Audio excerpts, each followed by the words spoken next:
তো hey hello আসসালামু আলাইকুম। আশা করছি আপনারা সবাই অনেক অনেক ভালো আছেন। তো অনেক দিন ধরে বলবো বলে অনেকেরই অনেক কথা দিয়েছি যে আমার জীবনের প্রথম থেকে একেবারে এই পর্যন্ত যত কথা আছে তো সব কিছু বলবো, ঠিক আছে? বলবো বলে আপনাদেরকে বলতে পারিনি। তো আজকে আমি সব কিছু ক্লিয়ার করবো, ঠিক আছে? তো আমার বয়স যখন 7 বছর তখন অনেক ছোটো ছিলাম। তো এটা তো বোঝেনি 7 বছর বয়সটা কীরকম। তো আমার দুই ভাই বোন ছিলাম তখন। আমরা কিন্তু 3 ভাই বোন, ঠিক আছে? 2 ভাই 1 বোন। তখন আমরা ছিলাম 2 ভাই, সরি, 1 ভাই 1 বোন, ঠিক আছে? তো তখন আমার আপু মাদ্রাসায় পড়তো, বড় আপু। তো আপুর লোক একদিনকে আমি হঠাৎ করে মাদ্রাসায় গেছিলাম। তো ওই থেকে আব্বু জানতো না বাড়িতে, আম্মু তো বিশেতে এসে। তো আপনারা জানেন একটা ছোটো বাচ্চা ফলাফল যদি কি অথবা কোনো জায়গায় যায় তখন মা বাবা কী চিন্তাটা করে যে পানি পড়লো নাকি, না কোথায় গেল, না হারিয়ে গেল, এরকম চিন্তা ভাবনা করে। তো ঠিক আছে, তো তখন আমি মাদ্রাসায় চলে গেলাম আমার আপুর সাথে, ঠিক আছে? তো আম্মু অনেক বিশ্রামিসি করার পরে মাদ্রাসায় গেছিলো, জায়গায় দেখি মাদ্রাসায় আমি। তো ওখান থেকে একদম ছোট, কিন্তু কিছু বুঝতাম না। তো আপুর লোকে গেছিলাম ওই জায়গায়। তো ঠিক আছে, এখান থেকে মনে করো মাদ্রাসায় পড়ে একদিন দুদিন গেছিলাম। পরে আম্মু কী করছে, মাদ্রাসায় ভর্তি করে দিচ্ছে। মাদ্রাসায় পড়ছি আস্তে আস্তে এসে আমার বয়স ঝিমকা 10 বছর হয়। তখন আমি ওই মাদ্রাসায় পড়ি, ভালো, মোটামুটি ভালো ক্লাসে উঠছি। তো আমার পড়ালেখা দেখে আমার হুজুর অনেক ভালো একটা মেধা, তোমার সুন্দর, সবার কাছে ভালো একজন ছাত্র হিসাবে পেলাম হুজুরের কাছে, ঠিক আছে? তো তারপরে জীবনে, তো তারপরে ওখান থেকে রওনা দিলাম চট্টগ্রামের উদ্দেশ্যে আমার আব্বুর সাথে। তো চট্টগ্রাম মাদ্রাসায় বাবুনগর মাদ্রাসা, আপনারা অথবা অনেকে চিনেন অথবা চিনেন কিনা জানি না, চিনতে পারেন, কারণ অনেক বড় একটা মাদ্রাসা, ঠিক আছে? তো মাদ্রাসা নিয়ে ভর্তি গেলে তো ওই মাদ্রাসায় আমি 2 বছর পড়ি একটানা, ঠিক আছে? 2 বছর পড়ার পরে তো আমার পড়ার ভিত্তি থেকে মনটা ওইটা গেছে কেমন জানি, পড়া ভালো লাগে না ওরকম বিষয়। তারপর আরও অনেক অনেক বিষয় আমার ভালো লাগতেছে না, কেমন জানি পড়ালেখা, আরে কেমন জানি স্বাধীনতা নাই, কিছু নাই, তার জন্য। তো তারপরে এখান থেকে আয়া পড়লাম বাড়িতে, পড়ালেখা না করে মাদ্রাসা থেকে আয়া পড়ছে, আব্বু না জানে আয়া পড়ছে। আব্বু তো আমার বিশেষ আছে, কারণ চট্টগ্রাম শহরটা অনেকেই জানেন, শহর অঞ্চলে বেশিরভাগ সিন ট্রাই, তারপরে পোলাপান নিয়ে মনে করেন যে করে ফেলে, বিক্রি করে ফেলে, অথবা অনেক কিছু কিডনি মিডনি রেখা দেয়। তো আব্বু তো বয়ে ছিল। তারপরে মনে করেন তো আমি তো বাড়ি চলে আসি। পরে আম্মু আবার কল, 2 দিন পরে বাড়িতে আসছি, ঠিক আছে? তো আম্মু আবার আব্বুর কল দিয়ে বলছে, আব্বু তো বিশ্রাইতে আছে আমারই। তো আম্মু ফোন দিয়ে বলছে ওই তো বাড়ি চলে আসছে। তো ও মনে করেন যে আম্মুর সাথে আব্বু অনেক রাগারাগি, যে তোর ফলারে তুই লাই দিয়ে অনেক কিছু করে ফেলছিস, তোর ফলায় তোর কারণে লাই পায়। তারপর অনেক ঝড়গামার্গা হয় আম্মুর সাথে। তো তারপরে ওখান থেকে পড়ালেখা একদমই বাদ দিয়ে দিছি বলতে গেলে, বাদ দেয় নেই, পড়ালেখা বন্ধ। তো আব্বু তো রাগ আমার উপর আইয়া রয়েছে। তো তারপরে একদিন 10 টাকার জন্য, 10 টাকা প্রতিশোধ নিতে যে এরম দোষের দোষী হয়েছি আমি, বলতে সত্যি সোজা কথা বলি। একটা বাজারে গেছিলাম, বাজারে 10 টাকার প্রতিশোধ নিতে যেয়ে আমারে চোরের চুরির একটা দিয়েছে, যেটার কারণে আজ পর্যন্ত আমি এলাকার মানুষের কাছে একটা নিজের একটা স্বাধীনতা আছে, ওটা পাই না। যেটা সত্যি বলতে এইটা আমি করিনি, যারা আমার ধরছে অথবা যারা ফাঁসাইছে তারা অথবা জানে না, আমার কাছে এটার কোনো প্রমাণ নেই যে আমি নির্দোষ, যে প্রমাণটা দেবো এটার কোনো প্রমাণ নাই। তো দ্বিতীয়ত তারপরে আরেকটা বিষয় হলো, তো ওখান থেকে মনে করেন যে আপনার তো অনেক মারলো, ধরলো আমারে। তো আমি ওখানে একদম নির্দোষ, কিছুই করতে পারি নাই, নিঃশ্বাসের মতো আমি নিশ্চয়, আমি কিছু বলতে পারি না। তারপরে অনেক জানাজানি এলাকা হয়ে গেছে যে আমি চুরি করেছি, ওই যেই এটা বিশেষ করে এরকমটাই। তারপরে মনে করেন আম্মু টাকা আইন না 10,000 টাকা জরিমানা দিছে। তারপরে বাড়িতে আনছে, অনেক মারছিল আমারে। তখন আমি কিছু করার ছিল না, কারণ আমি দোষ না করেও দোষী হয়েছি, এটার চেয়ে কষ্ট আর হতে পারে না। তারপরে মনে করেন অনেক দিন, 2-3 দিন অসুস্থ ছিলাম। তারপরে অনেকেই দায়িত্ব আসছিল এলাকার, যে হয়তো অনেকে বিশ্বাস করছে যে আমি কাজটা করি নেই, করতে পারি না। তো কী করে কাজ, যারা এলাকার বড় নেতা, তারা আমাদের সাথে ভালো একটা সম্পর্ক ছিল, কিন্তু তখন তারা যে আমার নির্দোষ, কিন্তু আমার যে মারাটা মারছে, অপমান হয়েছে তো হয়েছে। তারপর আজ পর্যন্ত এই ঘটনা ঘটছিল 2015 সালে, ঠিক আছে? 2015 সালে চুরির মিথ্যা অপবাদটা আমার জন্য ঘাড়ে পড়ছে। তো আজকে 2025 সাল পর্যন্ত এখনও এলাকার মানুষের কাছে যে একটা আমি ভালো ছেলে, ওইটা বলে কোনো সম্বন্ধে পাই না, ঠিক আছে। তো বেশ লাইফে অনেক কিছু করলো, তারপরে আবার এখান থেকে মাদ্রাসায় ভর্তি হলাম আবার আমাদের বলা চরফেশনে লেত্রা বাজারে, ওই জায়গায় এক মাদ্রাসায় ভর্তি হয়েছি। তো ওখান থেকে মনে করো পড়ালেখা করছি, বাস 3-4 বছর পড়ালেখা করছি, তারপরে আবারও ভালো লাগে না পড়ালেখা, শয়তানের মাথায় হাত দিয়েছে, শয়তানে ধরছে, পড়ালেখার ভালো লাগে না। তো হ্যাঁ কী কাজ করলাম আগের মতো, হ্যাঁ না কইয়া ফলে হ্যাঁ পড়ছি, এসে তারপরে ঢাকা চলে আসছি দুলাভাইয়ের কাছে। আপন দুলাভাই না, মামাতো বোনের জামাই। তো মামাতো বোনের জামাই শার্ট ছিলায় ঢাকা শহরে দর্জি কাম, তখন 2018 সাল। তো ওই সময় আমি আইসা মনে করেন দুলাভাইয়ের লাগে কাজ করছি 3 মাস। তো হঠাৎ করে আমার একদিন জ্বর অনেক, তারপরে আমার আম্মু সবাই কথাবার্তা বলে দিছিল মানে দুলাভাইয়ের কাছে। তো তারপরে মনে করেন 3 মাস কাজ করার সময় একদিন অসুস্থ হয়ে গেছিলাম আমি, যাক ভালোই চত আছে সব কিছু, অসুস্থ হয়ে গেছিলাম। তো হঠাৎ করে আমি 300 না জানি 600 টাকার মতো পাইছিলাম, মানে ওই কারখানার পাশে ফরিনা পাইছিলাম। পরে আমি টাকাগুলো আমি একদিন পাইছি, আমি কিছু কইনি, মানে কেউ জানাই নি আমার আপুরে। তো আপু আবার দোকান ছিল, তো আপুর আমি বলছি যে আপু আমি এত টাকা পাইছি, 540 টাকা পাইছি, কই আর 60 টাকা হলে 500 টাকা হলে আম্মুর কাছে পাঠিয়ে দিব, ঠিক আছে।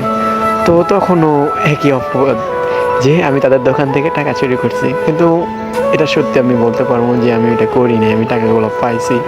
তো ওখানেও হ্যাঁ মিথ্যা অপবাদে তো চলে গেলাম আবার দেশে। তো ছাড়তে হলো ঢাকা শহর 2018 সালে।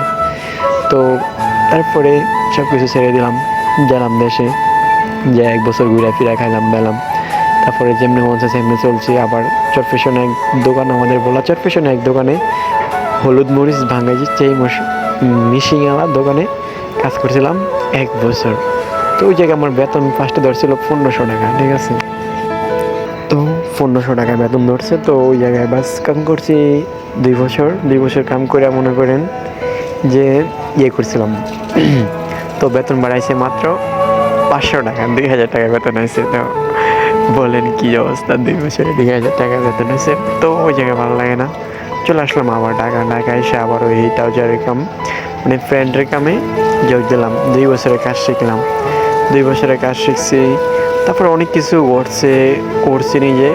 তারপরে আমি আমার যে অফারটার হয়েছি 2022 সালে। 2022 সালে আমি একজন পুরোপুরি অফারটার, ঠিক আছে। তখন বাস 1 বছর ভালোই কাজ করছি, মোটামুটি টাকা পাইছি ভালোই কাজ করা। তো চলাফেরা ভালোই চলছি। তারপরে এর পরের সিজন বলতে মানে কোরবানির সিজন, মানে আমি বলি সিজনটা হলো কীরকম, কোরবানি ঈদের পর থেকে ঈদ পর্যন্ত এক সিজন, আবার রোজার ঈদ থেকে কোরবানি ঈদ পর্যন্ত এক সিজন। তো ওই কোরবানির সিজনে আমার ফোনটা চুরি হয়ে যায়, তো ঘরের থেকে, ঠিক আছে। আমার ফোনটা চুরি হয়ে যায়। তারপরে আমি কি করি, মানে এটা মানে আমার ফোন ছাড়া তো ভালো লাগতেছে না, যে ফোনের পাগল আমি। আগে গেম খেলতাম, গেমের একটা অভ্যাস, ঠিক আছে, বাজে একটা অভ্যাস বলতে পারেন। যখন আমি রাত 3টা-4টা পর্যন্ত আমি গেম খেলতাম, ঠিক আছে, ডিউটি হয়তো 10টা পর্যন্ত, আমি রাত 4টা-5টা পর্যন্ত গেম খেলছি কিন্তু, ঠিক আছে। তখন এই ফ্রি ফায়ার গেমটা খেলতাম। তারপরে মনে করেন যে তারপরে আমার ফোনটা চুরি নিয়ে গেছে, আমার এখন ভালো লাগতেছে না, কী করবো। তো কারখানায় মহাজনরা জানাইছি, সবাই জানাইছি। আরও ফোন ছিল, আমার ফোন আমি ছিলাম একদম ভিতরে। তো আমার ফোনটা কিন্তু নিয়ে গেছে, আরও ফোন ছিল সামনে, মানে গেটের সামনে। যদি বাইরে থেকে চড়ে নিত তাহলে কিন্তু ফোনটা সবার ফোন নিত, ঠিক আছে, যারা প্রথমে ছিল তাদের ফোন নিত। তো ওদের ফোন না নিয়ে আমার ফোন ছিল একদম ভিতরে, আমি একদম ভিতরে ঘুমাইতাম, ঠিক আছে, রুমের ভিতরে। তো ওই জায়গায় আমার ফোনটা নিছে, তো আমারও একটা খারাপ লাগে। তো আমি ফোন ছাড়া কেমন চলবো, তারপরে ঈদের সামনে ঈদ, ঠিক আছে। তো আমি কি করছি, এখানে একটা মোবাইল ছিল যে আমার এই কোরফ করছি, কোরফ করে আমি ফোনটা নিয়ে গেছি। তারপরে আমি আবার ওর ফোন রিটার্নও দিছি, ঠিক আছে, বলছি ভাই দেখ ফোন কিনে ফেলছি, তোর ফোনটা নিয়ে যা, ঠিক আছে। তো যাক হেন একটা আমার দোষ, সেটা আমি মানে আমার নিজের ক্ষতির জন্য আমি আরেকজনের ক্ষতি করছি। তো যাক এটার জন্য আমি তার কাছে সে সময় চলে এসেছি, এখনও সরি, ক্ষমা করবেন ভাই যদি ভিডিওটা দেখেন, ঠিক আছে। তো এখান থেকে চলে গেল, জাস্ট চলতে থাকে ভালোই মোটামুটি। তারপরে আবারও শুরু হয় জীবনের এক ধাক্কা। তো 2023 সালে একটা ইউটিউব চ্যানেল খুলছিলাম, ইউটিউব চ্যানেলের নামটা থাক নাই বলি, এটাতে ভালোই ভিডিও করছি, বানাইছি, ফ্রি ফায়ার ভিডিও আপলোড করছি। তো ওটাতে 2 মিলিয়ন সাবস্ক্রাইবার হয়েছে, চ্যানেলটার নামটা নাই বলি। 2 মিলিয়ন সাবস্ক্রাইবার চ্যানেলটা আমি হারাইছি, তখন আমি ভেঙে পড়ে মনে করেন আমার অবস্থা খুবই, খাওয়া দাওয়া নাই। 2 মিলিয়নের চ্যানেল সাবস্ক্রাইবার, মানে বুঝতেছেন 2 মিলিয়ন মানে 20 লক্ষ মানুষের ভালোবাসা হারাইছি। তো ওখান থেকে আমার ঠিকমতো খাওয়া দাওয়া নাই, ঠিকমতো মানে টেনশনে আমি কীরকম হয়ে গেছি আমি নিজেও জানি না। তো ওখান থেকে আমি অসুস্থ হয়ে গেছি। অসুস্থ হয়ে যায় মনে করেন যে 1 মাসের উপর অসুস্থ ছিলাম। আমার মাথা ব্যথা মানে এরকম ছিল যে আমি আমার কষ্টগুলো আমার দাদি দেখছে, যে আমার আপন দাদি না কিন্তু দাদি দেখছে আমার কষ্টে, নিয়ে আমার মাথা আমি হাত দিয়ে কীভাবে যে কান্না করছি, পাগলের মতো করছি, সেটা বলার মতো না। কিন্তু আমার কেউ পাশে ছিল না ওই সময়। তো আমার মা এসব কিছু সবসময় সাপোর্ট করছে, পাশে থাকছে। তো তারপরে মনে করেন যে তো ভালো হয়েছি। ভালো হওয়ার পরে আব্বু টাকা দিল। তখন আমার কোনো ইনকাম নাই, কারণ চ্যানেল হারিয়েছি, কোনো কাজ কাম করি না, কোনো ইনকাম নাই, বাপের হোটেলে খাইতেছি। তারপরে গেলাম চরমনের মাহফিলে, আব্বু টাকা দিছে, টাকা পাঠাইছে মতন 5,000 টাকা পাঠাইছে। তো ওই টাকা দিয়ে চরমনে গেলাম। চরমনে যা ভালো আলহামদুলিল্লাহ। আগের ওটা খারাপ ছিলাম মনে করেন, চরমনে যাওয়ার আগে যখন চ্যানেল ছিল তখন মনে করেন এই টুকটাক একটু মানে সিগারেট খাইতাম। কোনো সময় গাঁজা হাতে দেয়নি, ঠিক আছে, গাঁজা খাইনি। কিন্তু একবার পার্টিতে গেছিলাম তখন একটু মদ খাইছিলাম, আমার লাইফে ফার্স্ট একবার সিগারেট খাইছিলাম একটুই। তো তারপরে ওখান থেকে চলে যাচ্ছি আবার ওই চরমনে, ঠিক আছে। তো চরমনে গেছিলাম অসুস্থ হওয়ার পরে চরমনে গেছি। তারপরে 3 দিন মাহফিলে। তো ওখান থেকে নিজের ভিতরে ভালো একটা জ্ঞান আসছে যে আমি কেন খাই, আমার টাকা নষ্ট। আমি যদি দিনে 10টা সিগারেট খাই, 10টা সিগারেট দাম 5 টাকা, 5 টাকা করে মনে করেন 50 টাকা 10টা। তো ডেলি যদি 50 টাকা করে মাসে 1500 টাকা খরচ করি, 1500 টাকা মাসে, তো মাসে পরে 1500 টাকা, ঠিক আছে। যদি মানে 10টা সিগারেট যদি ডেলি খাই আর কি, তো সেই হিসাব করে তো আমি হিসাব করলাম, দেখো আমার বছরে কত টাকা যাইতেছে, নষ্ট হইতেছে। তারপর আমার শরীরে ক্ষতি হইতেছে, আমার ক্যান্সার হইতেছে, আমার ভবিষ্যতে আমার শারীরিক সমস্যা হইতেছে। তারপরে আমাদের মহল্লে আমরা ইসলাম, ঠিক আছে, আমি ইসলাম ধর্মের একজন মানুষ, ঠিক আছে। তো তখন আমার নবীজি সুপারিশ করবে না এই সিগারেটের গন্ধে, বাঁচন নেশার গন্ধে। তো দোকান থেকে ছাইড়া দিছি, ছাইড়া দিয়ে মনে করেন এই 5 ওয়াক্ত নামাজ পড়ার অভ্যাসটা করতেছি আস্তে আস্তে। তো নামাজ পড়ি, বাস ভালো। এখানে চরমনে থেকে আসলাম, নামাজ পড়ি ঠিক মতো 5 ওয়াক্ত, ভালোই চলে আসলাম আবারও ঢাকা এসে ঠিক মতো চলতেছে জীবন ভালোই। তারপরে আবার ভালো লাগে না, তাই চলে গেলাম ইয়াতে, বাসে ডিউটি করছি আবার বাসে, ঠিক আছে। ভোলা থেকে চট্টগ্রাম বাসে ডিউটি করছিলাম 2 মাস। ভালোই, মানে ফ্যামিলিতে কোনো টাকা পয়সা দেয় না, নিজের খরচ চালাতে পারি এতটুকুই। তো নিজের খরচ চলাই, যেমন তেমন করে চলি মনে করো একদম বাদাইমার মতো, ঠিক আছে।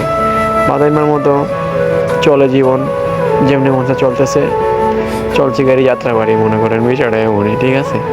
তো ওখান থেকে কী বলবো, তো কয়েক মাস ডিউটি করছি, দেখি যে না নিজেরও চলতেছে না, ফ্যামিলিরও দিতে পারতেছি না। তো ওখান থেকে আবারও চলে আসলাম ঢাকা এসে বেশ কাজকাম করতেছি।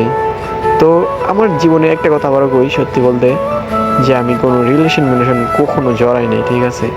কিন্তু আমার জীবনে এটা শখ ছিল, যদি আমি কারোর প্রতি মানে না, যদি আমি হয়তো অনেক সাথে মানে পছন্দ করছি, দেখেন মেয়ে হলে পছন্দ যদি আপনার সুন্দর হয় হয়তো বা দূরে থেকে ভালো লাগে, তাহলে পছন্দ হতেই পারে, কিন্তু প্রেম না, ঠিক আছে।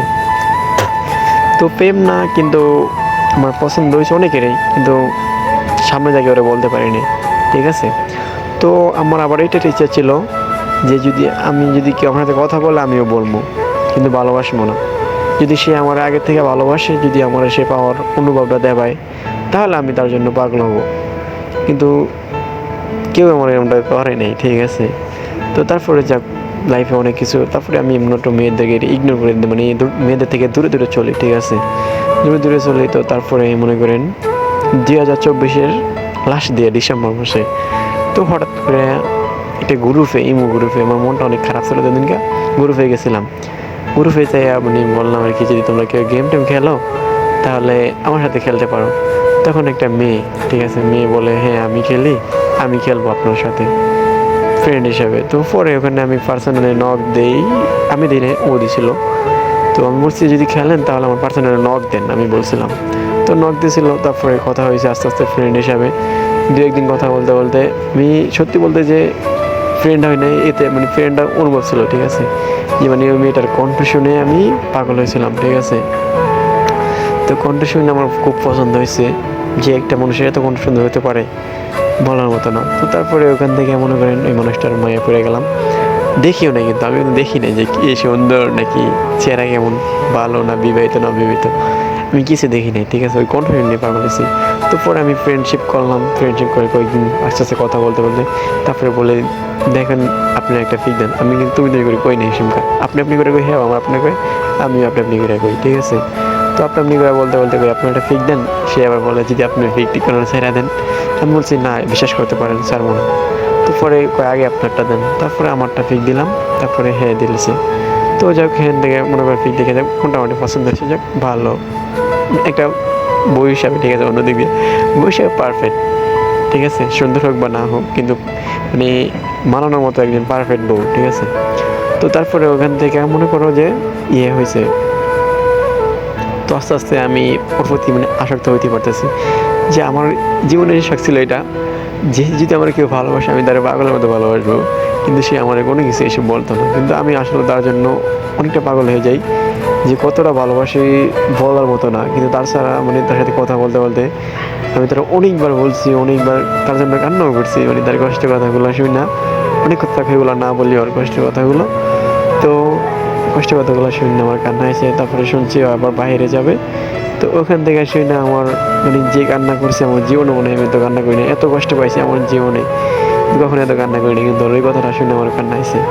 তো তারপরে আরেকবার আমি ওর সাথে মানে ভালোবাসি কথার উত্তরটা দেয় না দেখে আমি সুইসাইড করতে চাইছিলাম, ঠিক আছে। তো তারপরে আবার এক না একটা মাঝখানে আমার একটা জিনিস হয়ে গেলো, যে ওর সাথে সম্পর্ক হওয়ার আগে আমি আমার বাড়িতে বলছিলাম আমি বিয়ে করবো, আমার বিয়ে করাই দেন। তো বাড়িতে তো অনেক চাপ দিছি, নিজেই চাপ দিছি, ঠিক আছে। তো চাপ দিয়েছি, তখন আমার কোনো রিলেশন ছিল না, কোনো কিছু ছিল না বলতে গেলে। এখনও একতরফা ভালোবাসা, যে আমি শুধু ভালোবাসি, সে ওই পর থেকে আমার মন করে সে আমার ভালোবাসে, কিন্তু আমি জানি না যে কতটা ভালোবাসে কিনা না বাসে, অথবা সে কিছুই পাবে না, আমি সেটা জানি না। কিন্তু আমার মন বলে সে আমার ভালোবাসে, অথবা আমি চেষ্টা করি আমি তার কাছে অবহেলিত হই, সে আমার জন্য একদিন হলো পাগল হবে, একদিন হলে একটু হলো ভালোবাসবে। তো ওই আশা নিয়ে বাসি। তো ফ্যামিলি তো চাপ দিচ্ছিলাম, তো ফ্যামিলি মেয়ে দেখতেছে, বলছে এরকম আছে সে আছে। তো তার সাথে সম্পর্ক বাস তার আমি বলি, দেখো আমি তো তোমার কথা আমার ফ্যামিলির কাছে বলবো, তো তুমি আমার একটা কথা দাও। তো পরে ও বলতেছে দেখা যাক সময় হোক, পরে মানে অত শিওর দেয় না, ঠিক আছে, যে আমার ভালোবাসি কথাটা রিপ্লাই দেয় না। তো শিওর দিবে কই থেকে বলেন, ওর দোষ নেই। তো তারপরে মনে করেন আমি তো হলে পুরাই পাগল, আমার ফ্যামিলির কাছে সবার কাছে বলছি। তারপরে আরও কিছু একটা কথা আছে এখানে, এটা ওই বুঝতে পারছে মানে কী কথাটা, তা আমি ওগুলা বলি নাই, ঠিক আছে। আমি শুধু বলছি আমি বিয়ে করছি 1 বছর হয়েছে, আমার ফ্যামিলির সবার কাছে বলছি, শুধু আমার চাচির কাছে, যেটা মানে আমার ভাগ্নি, আপন ভাগ্নি আমার চাচা বিয়ে করছে, ঠিক আছে।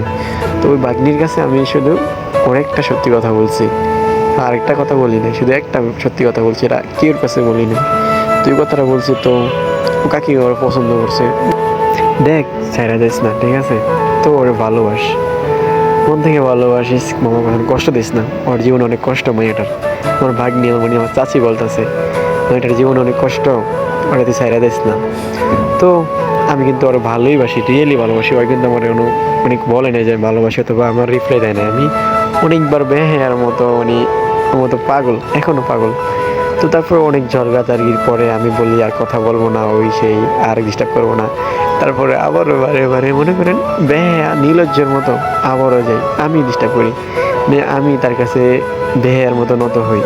তো তারপরে আর অনেক ঝগড়া হইতে হইতে, তো আজকে আজকে হলো কয় তারিখ আমি বলি আপনাদেরকে, আজকে হলো 10 মার্চ, ঠিক আছে, 10 তারিখ।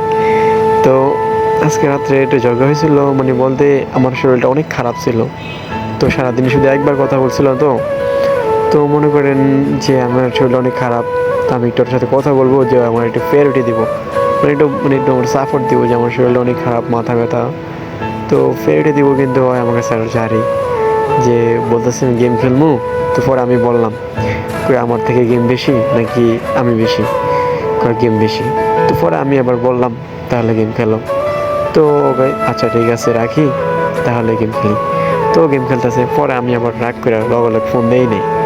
তো আমি আবার আধা ঘন্টা 1 ঘন্টা পরে মনে হয় আবার ফোন দিছি মতন ফোন কেটে দিয়েছে পরে আবার ওই আবার আধা ঘন্টা পরে ফোন দিয়ে কই কী হয়েছে, আপনার সমস্যা কি, এত ডিস্টার্ব করেন কি লেখেন, দেখছেন গেমে ঢুকছি। তো যাক, মনে করেন একটু কষ্ট পেলাম যে হ্যাঁ আরও অনেক কিছু হয়েছে। তো ঝড়ের ভিতরে থাকা অবস্থায় আমি হঠাৎ করে মানে আমার টেনশন, মানে আমি কাজ করতে দর্জি কাজ করি, তো আমি কাজ করতেছি না, আমার কোন দিকে খেয়াল আমি নিজেও জানি না। আমার টেনশনে আমি পুরো মাথা ব্যথা, তো একই এত দ্বিতীয়ত শরীর অসুস্থ। তো আমি কাজও করতেছি আর ওর ওই সব কথাগুলো কিন্তু আমার টেনশনে মাথার কাছে আনলে, কিন্তু আমার হাতের ভিতরে সুই 3টা কূপ খাইছে, কিন্তু আমি টের পাই না। কিন্তু হঠাৎ করে দেখছি মাথার ভিতরে রক্ত, দেখি সুই ভাঙ্গা হাতের ভিতরে অল্প দূর হয়ে গেছে, আর অর্ধেক মিশিংয়ের ভিতরে মানে সুইয়ের এই জায়গায়। তো লগে আমার মানে কী কম হয়েছে, সেন্সই হারিয়ে ফেলি। পাশের একজন অপারেটর মানে কারিগর আর কি, তো হ্যাঁ কী করলো, মেশিনে তেল হাতে ইয়ে করে দিল, পরে নিচে নিয়ে গিয়ে একটা সুই দিয়েছিলাম, মানে ব্যথার সুই দিয়ে ওষুধ দিয়ে ব্যান্ডেজ করে নেয়। সো হালকা একটা 1 টাইম লাগায়া মনে করেন আইসি উপরে। তো কয়েকগুলো পিক দিল, তারা দিছি। তো আমি বলছি তারা ডিস্টার্ব করবো না। তো আর এটাই কথা বলবো, সবার থেকে চলে যাচ্ছি, অনলাইন থেকে একবারেই অফলাইনে যাবো। সবাই ভালো থাকবেন, আল্লাহ হাফেজ। আপনাদেরকে অনেক অনেক কষ্ট দিছি, যে এতটা কষ্টের মাঝেও আমি শুধু একটু, আমার জীবন শখ ছিল যে আমার কেউ একজন ভালোবাসুক, তার আঁকড়ে ধরে বাঁচবো আমি, যে কেউ আমার মিথ্যা হলেও একটু মানে ইয়ে করুক, ভালোবাসুক। তো তারপর আমার জীবনে এটাই শখ ছিল যে আমার কেউ ভালোবাসবো, কেউ নিজের আগ্রহ করে নিজের একটা মানে তার মানে ইয়াটা দেওয়া হইব, তার মানে গুরুত্ব, তার নিজের একটা জিনিস সেটা বলে আমার একটা মানে অধিকার খাটাইবো। তো আমি পাই না, কিন্তু আমি চেষ্টা করছি যে তারে, সবাই তো আর পারফেক্ট হয় না, পারফেক্ট করে নিজে বানিয়ে নিতে হয়। তো আমি তারই চাইছিলাম পারফেক্ট করে নিতে। তার অনেকগুলো অতীত আছে, আমি বলছি তোমার অতীতগুলো আমি শুনতে চাই না, ভবিষ্যতে কী করা যায় সেটা নিয়ে ভাবি আমরা। তো ঠিক আছে, কিন্তু আমি কথা বলবো, তার দোষ নাই জায়গায়, দোষ বলতে দোষটা আমার, যে আমি তার শুধু পড়া দিই, শুধু বিরক্ত করি। আর তার জীবনে একটা দুর্ঘটনা ঘটে, যে দুর্ঘটনার কারণে সে কারো ভালোবাসতে পারে না, কারো বিশ্বাসও করে না, যেমন আমার বিশ্বাস করে না। তো সবাই যে খারাপ হয় বিষয়টা কিন্তু এমন না, ঠিক আছে, তো ভালো খারাপ আছে। তো এটা বলে, এটা তোমার জন্য লাস্ট মেসেজ। আর একটা ভয়েস দিব, ভিডিওটা তোমার জন্য বানানো হয়েছে। তো ভিডিওটা আমার খেয়াল ছিল আর অনেক পরে দেব, কিন্তু এখনও দিতে বাধ্য হলাম। তো ইমো, হোয়াটসঅ্যাপ থেকে তো আছি, তো ইমো, মেসেঞ্জার, মানে অনলাইন জগৎ থেকে, টিকটক প্ল্যাটফর্ম থেকে থাকতে পারি, না থাকতেও পারি, বলার মতো না। আর তুমি যেগুলো বলছো যে মানে ওই আইডিগুলা ফেক, এখানে আমার একটা রিয়েল আইডি আর কিছু কিছু ফেক আইডি আছে, ফ্রেন্ডদের আইডি আছে, ঠিক আছে। তো দেখো, আমি সত্যি করে একটা কথা বলি, যে আমি কিন্তু তোমার ছাড়া অন্য কোনো মেয়েদের সাথে কথা বলি না, ঠিক আছে, আমি তাদেরকে পছন্দ করি না, আর আমার এত অভ্যাস না, আমি ফেলে বয় নাই, ঠিক আছে। তো ভালো থাকেন, আল্লাহ হাফেজ, অনেক কষ্ট দিলাম আপনাদেরকে।